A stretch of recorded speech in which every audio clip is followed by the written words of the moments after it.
Welcome to the Veterinary Social Media Podcast, where you learn how to navigate social media and apply it to the world of veterinary medicine. I'm your host, Cheyanne, and let's get down to business. Welcome to today's episode. I may get a little nerdy because we are diving into an aspect of strategy for social media, and that is when to post and how much to post. This is a question that I know a lot of veterinary professionals struggle with because there's a lot of conflicting information out there, to be honest. And when it comes to a veterinary hospital, there are some conflicting information with that as well. So today what I want to do is give you some general guidelines, but also show you how you can get those general guidelines to be more specific to your hospital, and also really talk about some other ways that you can get down to the nitty-gritty with coming up with a good posting schedule. Now, there are a lot of things to consider when we are talking about a posting strategy such as we are today when it comes to figuring out how much we need to be posting and when. But really what I want you to focus on here today, and something that I feel like a lot of hospitals miss, is what are your goals for your social media? And really, what is your hospital's goals for social media? Because when we know that, and I talk about this quite a bit, we can open up a huge amount of information that will help us to guide our steps and really figure out how we need to proceed. If you want to hear me talk about this more, I talk about this in another episode on the podcast. And let me pull up that number for you. It's going to be episode number 5, where I talk about why your hospital should be using social media. So definitely give that a listen. But I bring that up for a reason, because when we look at general guidelines, whether it's the ones that I provide, which we'll talk about here in a few minutes, or it's ones that you see online, it can be a little confusing when you aren't sure of why you're doing social media or what your goals are. But when you are sure of what your goals are, you can take those guidelines and really compare them to what you want to be doing. But with those general guidelines, they don't take account into where your hospital is located, what services you offer, and who your ideal clients are.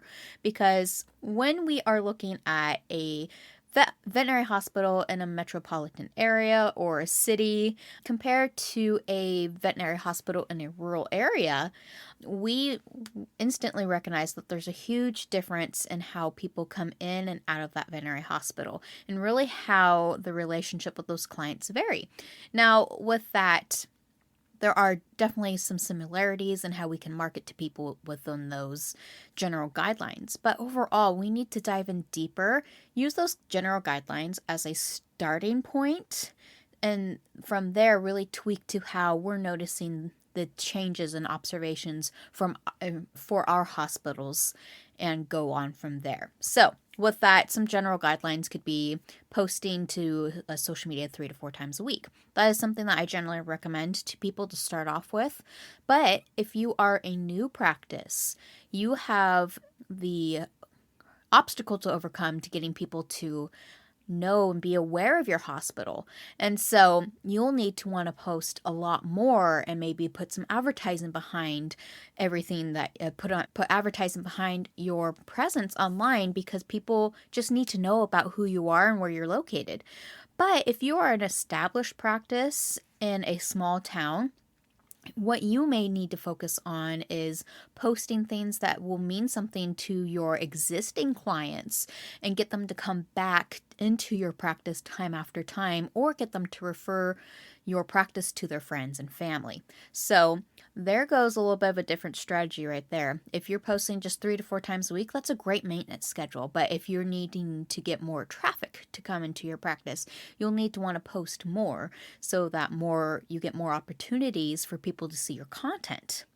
But without me getting too nerdy and on a tangent here, or more so getting down into the nitty-gritties of strategy there, what I want to talk about is you and your practice and helping you to determine your ideal frequency for your hospital, because I can give examples all day long, but I want to be sure that you're walking away from this episode with some good tangible advice so that you can take it for your hospital and get 1% better every day. So with that, I have some questions for you to help you to determine this for your practice. So what I want you to do is, maybe not right now if you're driving or if you're listening to this at the practice, but these questions will be in the show notes. So don't worry about writing them down right now. But I'm going to list off some questions. I want you to take a few moments to either write down yourself, reflect on how your hospital would respond, take these to your practice manager, go over them with them, or with your team. Take these questions to the team and see what this would look like. But the first question I want you to reflect on is, how often would you like to be posting? Now, this can vary if you're just the social media manager. This could be more like, how often would my practice manager, my ownership, my management, whoever would like me to be posting?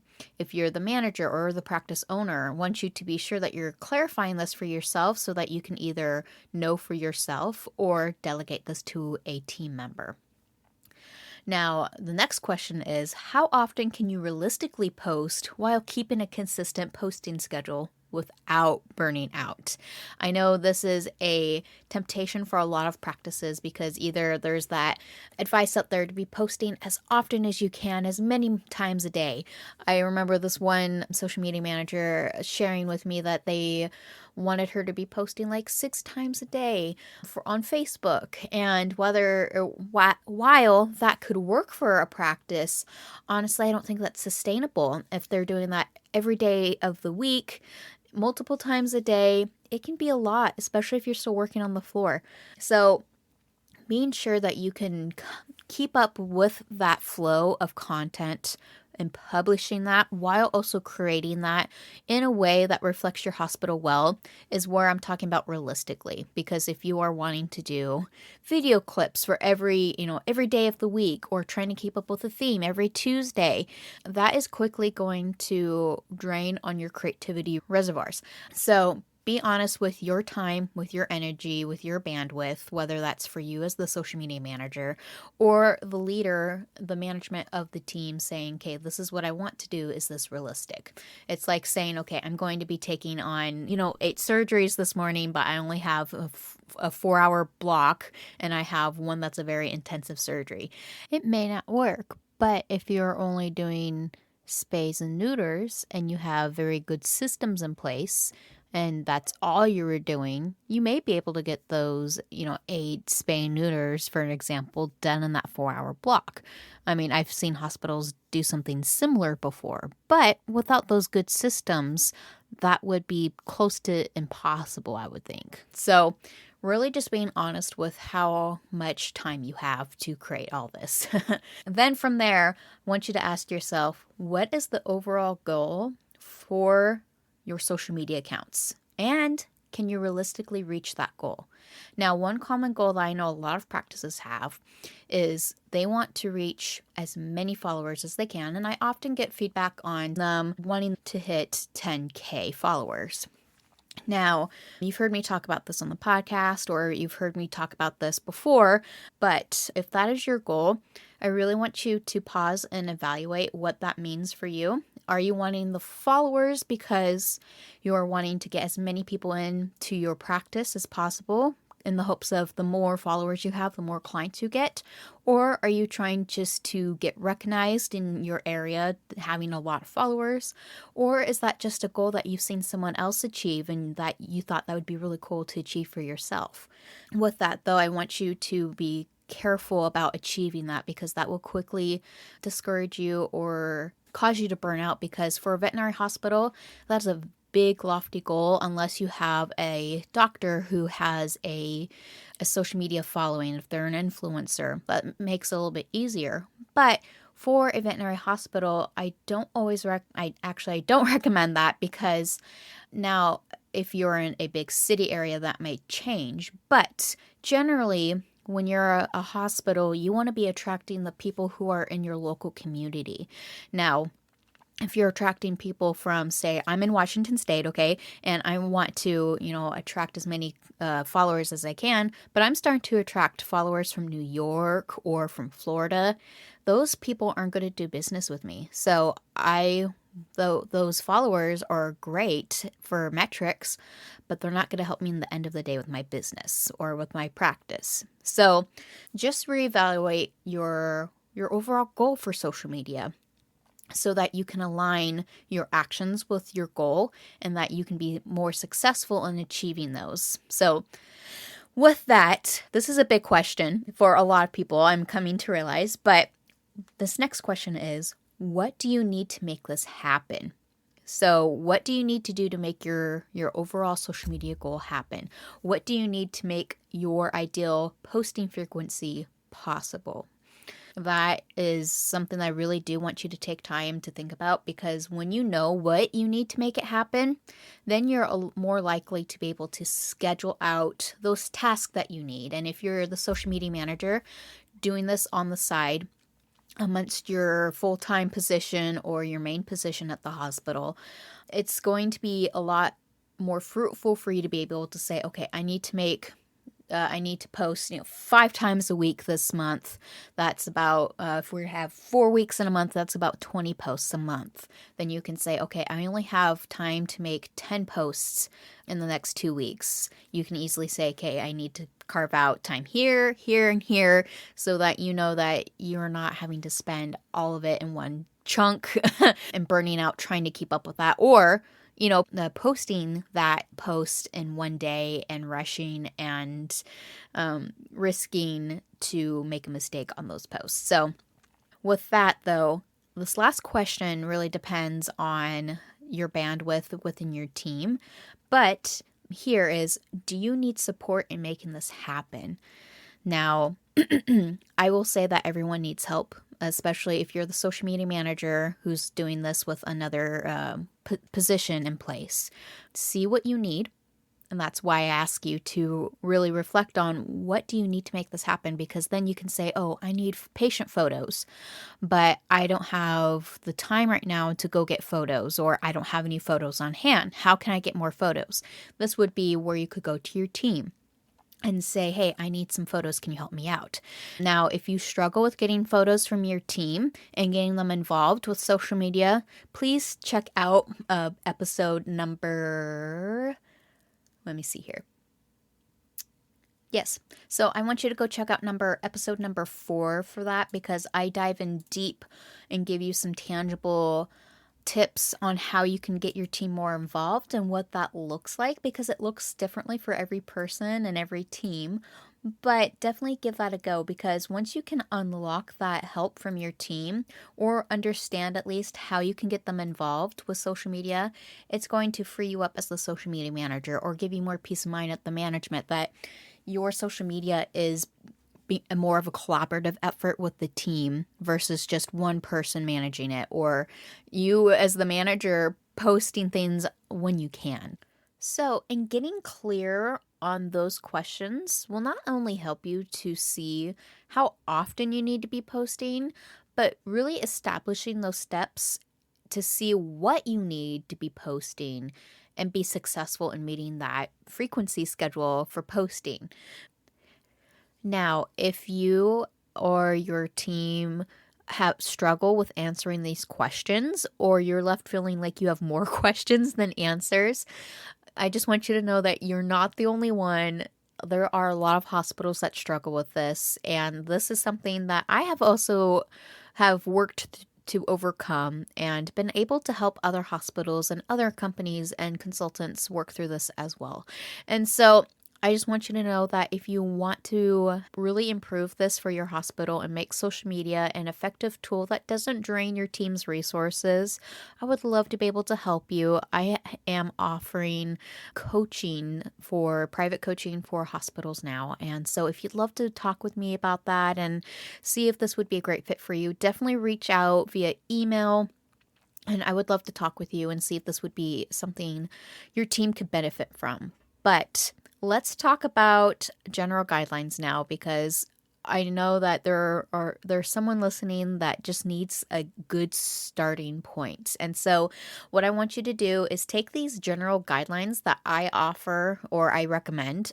Use these as a starting point and then track the results that you're getting and then match those along the questions or the answers you got from the questions I shared earlier and really compare that to the progress that you're making with these guidelines. Give it about 1 to 3 months before you make any drastic changes and then go from there.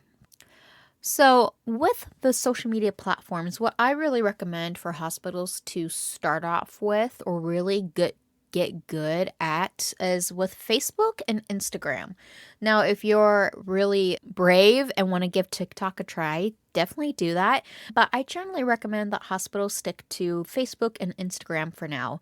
Facebook really depends on the age of your clients and the demographics you want to tap into because Facebook is definitely for the older generations. And Instagram is great for really millennials and down. So this really, as far as like what platforms to use, I won't get too deep into this right now, but those are the two platforms I generally recommend that you get really good at. And if you're looking at adding a third one, but you're struggling to post regularly to Facebook and Instagram and get engagement, I recommend that you just take a moment to review your current strategy, your current habits with Facebook and Instagram, and see what you could tweak to make those better before adding on another platform. And I only say that because I don't want you to add too much to your load trying to keep up with every other platform and every other business that you're stretching yourself too thin. So this is your permission slip to say Facebook and Instagram are your two platforms that you can stay with. So with Facebook, I want you to be aiming to post at least 3 to 4 times a week, and that's once a day, 3 times a week. 3 to 4 times a week. Now, if you can't get into stories for Facebook, try to do 3 to 4 times a day during business hours.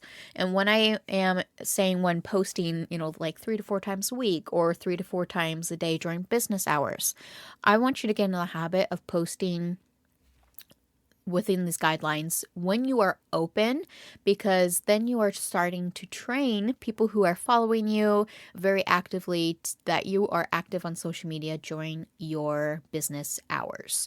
Same on the weekends. If you have someone who's messaging you, don't feel like you have to message them back. You may want to glance at it if you have that bandwidth to see if there's an emergency, but you can set up boundaries in place to have an automatic reply pop up to say if you have an emergency call, blah, blah, blah, blah. So, there's another permission slip. You don't have to be active on the weekends, especially if your practice is not open on the weekends. Now, when it comes to figuring out when you need to post or what time of day you need to be posting and what days of the week, this is where it can become a little bit of a trial and error situation. And when you're figuring this out, definitely give yourself a little bit of grace and be patient with yourself, because when I give you this time, I don't want you to take this as I must post at this time every time because I'm not in the back end of your analytics, and it's going to, again, look differently for your practice than what it will for another practice or for even my own business page. So with that said, I really encourage you to play around with posting earlier in the day. So when I say earlier, try about 6 to 8, depending upon your client's lifestyle. If you work with a lot of retired pet owners, then you might want to adjust that from like 8 to 10. Now, if you're working with a lot of busy moms, the earlier times might be better. Or you might even want it to try later in the evenings around dinner time. So really just take a moment to think, okay, who is going to be looking at these posts? Are they going to be busy during the workday, or are they going to be more calm, relaxing, whatever that would be. But generally, I like to recommend that you post earlier in the day so that your post has all day to get attention. As far as like what days of the week, again, like I said, I would try to keep it during business hours so that you're training people to look for your posts then instead of on the weekends.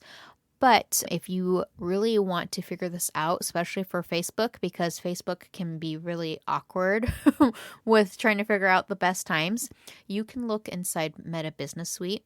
Now, back in my day, it was when I was first starting out, it was a lot easier to find the times. I'm not going to lie.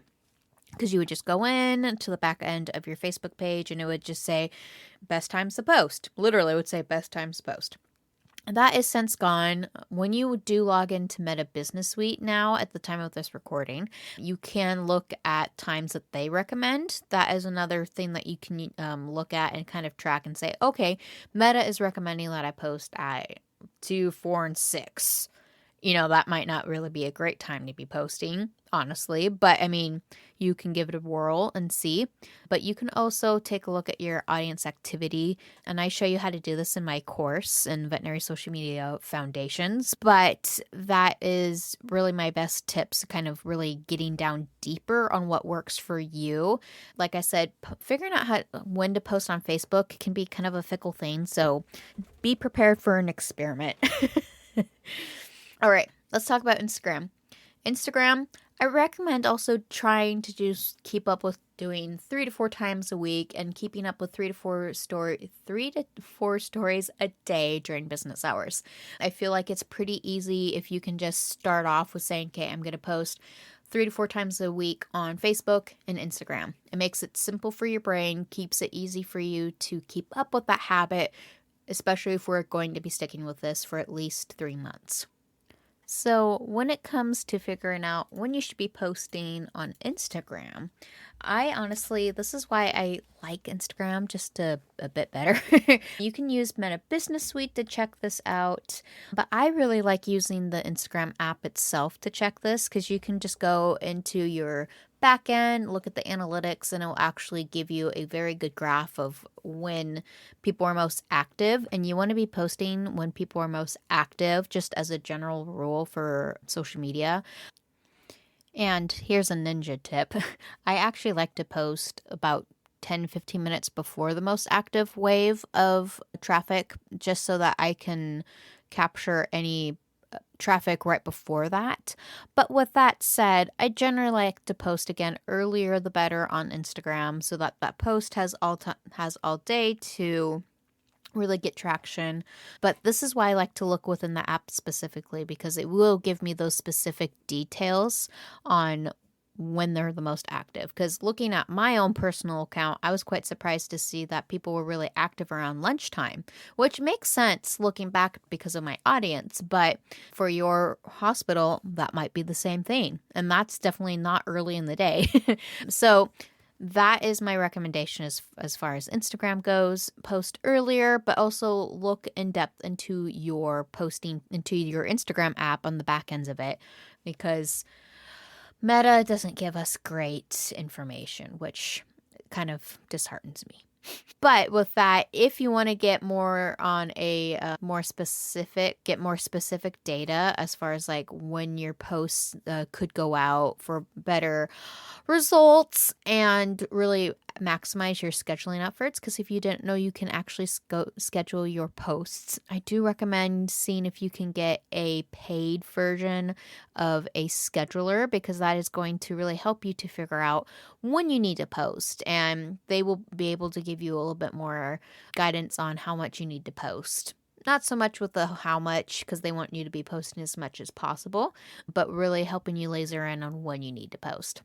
I personally like Plan, that's PLANN, or Later, are really great options for alternative post schedulers that I really have enjoyed using. So definitely give those a try. I will add the links to those in the show notes as well. So that is my general guidelines for Instagram and Facebook. Now, if you are using these guidelines as a starting point for you, I know it may be tempting to want to go way more than that or way less, but I really encourage you just to trust the process, trust my advice, and really give those guidelines a try and see how they work after 3 months.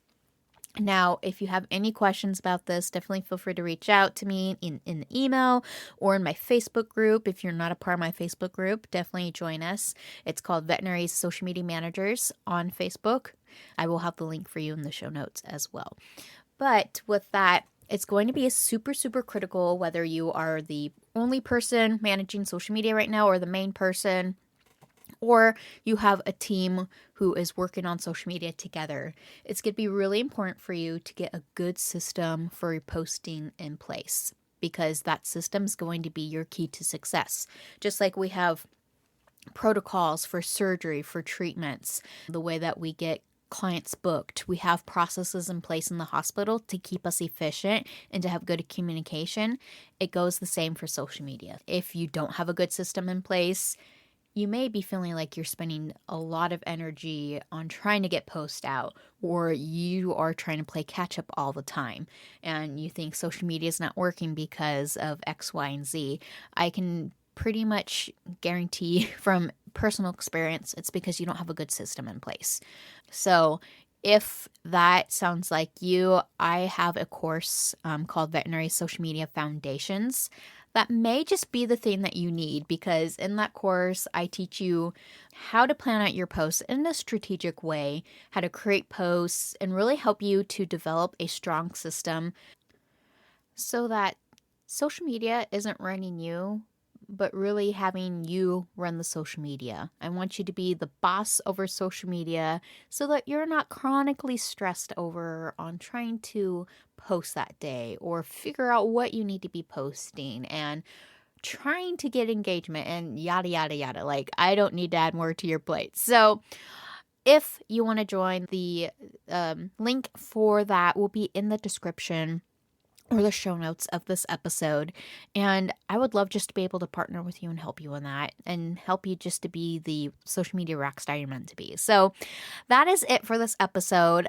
I would really appreciate it if you find value in the show, that you would review this, give me your feedback so that I can make this even better, and consider following or subscribing to this. And maybe even sharing it with a friend or colleague, because I want to get this to as many veterinary professionals in the marketing role as possible. So I would appreciate your support there. But if you have any questions, definitely reach out, join the group. I would love to connect with you. Until then, I will catch you later. Bye.